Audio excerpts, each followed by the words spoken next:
Yes, people, what's going on? It's Pastor Kyle, and today is day 14 of what God said to me today. And today we are reading from Matthew chapter 14. And now, listen, I'm finding it more difficult, guys. I'm finding it very difficult to stick to one thing, but the verses that really spoke to me this time reading were verses 14, first of all, and then verses 15 to 21, which is a continuation.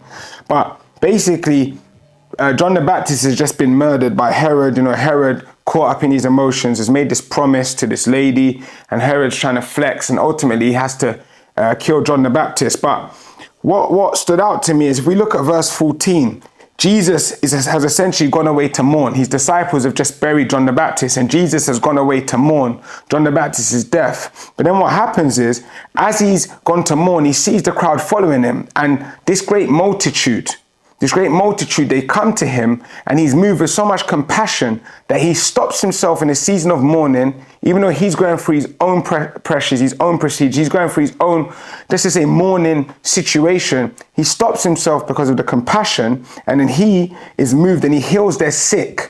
And you see, what's interesting is that sometimes we forget the healing the sick part, and we look at the 5 loaves and the 2 fishes, but then we move to verse 15 to 21, and you see the disciples are like, send them away. We can't deal with this right now. And many of us can be like the disciples. You know, we like to look at this story and think we're Jesus. Oh yeah, if we see the need, we're going to help people. But many times we're the disciples where we don't want to inconvenience ourselves. Like, this is 5,000 people plus children and women.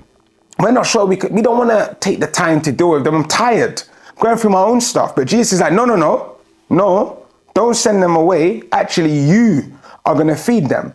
And what we see again is the heart of Christ, and that he is actually willing to inconvenience himself, but also that he expects us to inconvenience ourselves on behalf of others. So what God said to me today specifically is, am I willing to inconvenience myself on behalf of others? And the reality is, this is the real heart of Christ. This is the real heart of a minister. This is the heart of a Christian. Now, I'm a pastor, so you might be like, well, that's your job.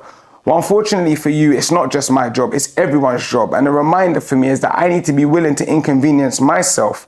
Just like my God came down, from the very moment Christ walked on this earth, he was inconvenienced because he had to put himself into human flesh, allowing himself to be humbled down to the point of death. He did that for me. How much more can I do that for 1, 2, maybe 20, 30, 40 people? There's no limit to how many people I can do that for in right response to my God. So that's what God said to me today. I wonder what he said to you. Leave your comment in the comment section below. Make sure you do your reading today, and I'll see you again tomorrow. Have a good evening. God bless.